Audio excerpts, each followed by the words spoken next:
Bonjour les amis! In order to be able to talk about activities that you do at your house, I thought it would be useful to have a quick verb review. So, just a couple of reminders of definitions. An infinitive is the basic form of a verb before it's been conjugated.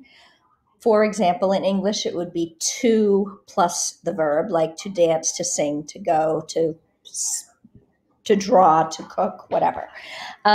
Infinitives in French end in er, ir, or re. For example, danser, courir, vendre, chanter, and être. In order to make a sentence, you have to have a conjugated verb. So to conjugate a verb means to change the verb to agree with or match the subject. For example, dansons would be conjugated as opposed to danser, which is the infinitive. Let's see if you understand this. So what I would suggest is that you pause the video and maybe take a piece of scrap paper or say out loud the infinitives that you see on this page. So pause and think about it, and then I'll tell you the answers.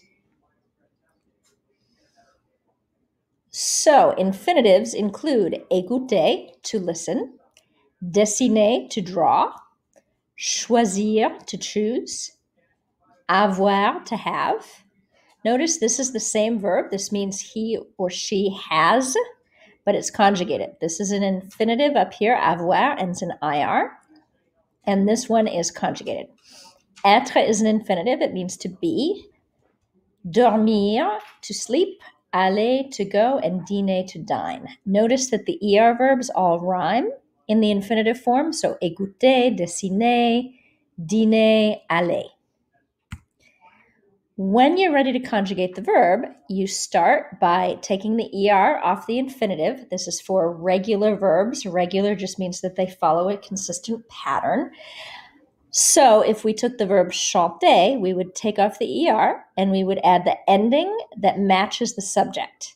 So for je, it's e. For tu, it's es. For il, elle, and on, it's e. For nous, it's ons. For vous, it's ez. Il and elle, plural, is ent. Don't forget about the boot. So that means that these ones here all are pronounced the same. Nous and vous are pronounced differently. They're outside of the boot. They're in this section of the picture. So, chantons, chanter, but all of these are pronounced chante, chante, chante, and chante. Remember that the only consonants that are pronounced at the end of a word in French, with some exceptions, are C, R, F, and L. They're the consonants in careful. So if you're pronouncing verbs and you say a sentence like il chante, these two are pronounced exactly the same. You don't pronounce the T at the end because it's not one of these consonants, C, R, F, or L. And the E and the N are not pronounced either. So il chante and il chante sound exactly the same. If you walked into the middle of a conversation, you would not know if they meant he sings or they sing. But obviously you could tell from the context or the spelling if you were reading it. The exception to that is that if you have a word beginning with a vowel, the liaison tells you if it is singular or plural, because if you look here, il arrive, here we would carry the S sound over. It would actually sound like a Z. Ils arrivent, LM versus elles aiment. So if you hear that Z sound, then you know that it's they love or they arrive instead of she loves or he arrives. Quick review of subject pronouns. If you're talking about yourself, remember you use je, that's I. Il is he, elle is she. Il is a gender-neutral pronoun that is being used in many French-speaking countries. Nous is we, as in you and somebody else. Il is they for males only or a mixed group. Even if there are tons of women and just one man, you're supposed to say il. Elle is for females only. So, and again, remember, S's are not part of careful. They're not one of those consonants. So we never pronounce this S at the end unless the next word begins with a vowel. So nous allons, but nous chantons, or ils parlent versus ils arrivent.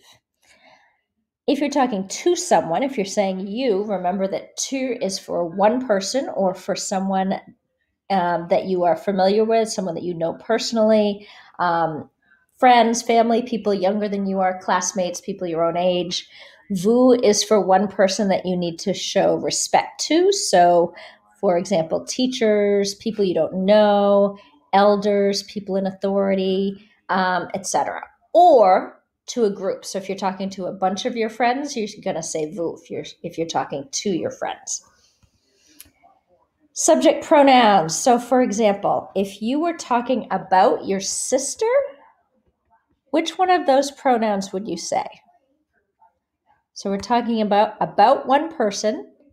It's female, so you would say elle without the S. If you're talking about three friends, one female and two male, think about what you would say. Which one of these? So three friends, you're saying they, you're talking about them, not to them. You would say ils, I-L-S, because even though there's a woman in there mixed in, a mixture would still be ils, I-L-S. If you're talking about yourself, you're going to say je, because you're saying I. If you're talking about all the teachers at your school, assuming it is a mixture of male and female teachers, you would say ils with an S. If you're talking about you and your dog, you would say nous, because you're included in it. So that would be we. So you and your dog, if you're saying my dog and I are going for a walk, we are going for a walk. Nous allons faire une promenade. If you're talking to your brother, would you use tu or vous? Tu for family, generally speaking. If you're talking to your French teacher, you would use vous because you respect me deeply and I am older than you are. The barista at Starbucks, assuming it's not your best friend or somebody that you go to school with, you would say vous also because it's somebody you don't know. Your 94-year-old grandmother, you probably would say vous, although sometimes it depends on the family for that one. So if you're a very informal family and you're very close, you might use tu. So that one is a little fuzzy. It really depends on the relationship. A little kid who talks to you at the mall, you can say tu because they are younger than you are. Don't forget that on is another subject pronoun that's used to talk about people in general. Takes the same ending as il or elle singular. So on y va or on parle français au Canada. You could translate that.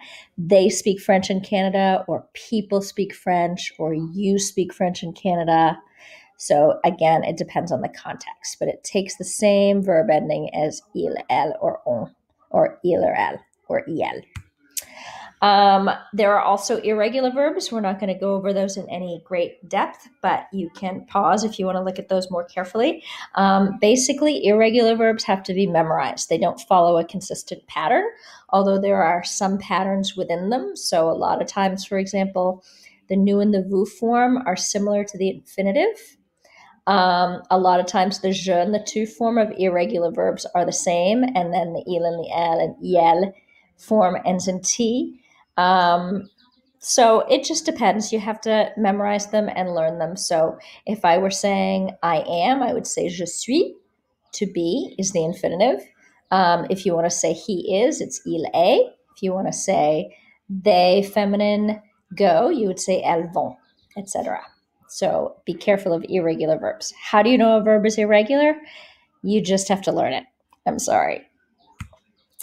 So moving on to activities. If we were going to describe this picture, so if you were talking about activities that you might do in your house, think for a minute about how you would say what he's doing. If you want to pause the video, you can. I'm going to show you the answer. Il regarde la télé. So we're saying he.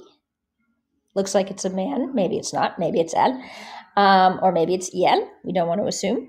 Il regarde la télé. The ending is e because it goes. That's the ending that goes with il. It's a regular er verb. Notice that if you say he is watching TV, it's still il regarde. Il regarde means he watches. He is watching. He does watch. You don't have to translate the is. So again, you never translate the is. So you say he is watching TV. Il regarde means he is watching. Here's a little doggy. So how would we describe what he's doing? You might want to pause for a second. Think about how the verb would be spelled also. Il mange une carotte dans le salon. Or we don't know if it's a female dog. Elle mange une carotte dans ma chambre. It's also hard to tell which room it is. So the E ending to go with il or elle. And there we go. Try this one with je. Pretend that's you. And what would you say?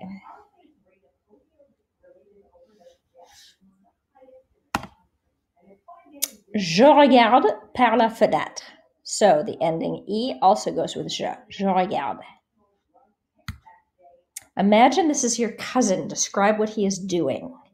So you could write it down or just pause and say it out loud, thinking about how it's spelled. So this one would be Mon cousin lit un livre or il lit un livre. So saying il is the same thing as saying mon cousin. You're just saying he. Notice that lire is an irregular verb, so it doesn't end in E for the il form. The je form would end in S. Je lis un livre. So if that's something you do in your house, you could say je lis un livre dans ma chambre, sur la terrasse, etc. Try this one with they. What are they doing? And then also try it with je. So pause the recording and think about it or write it down.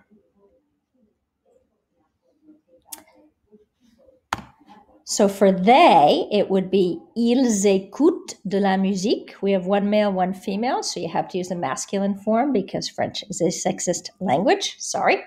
Ils écoutent de la musique. Notice when you pronounce it, you say ils écoutent.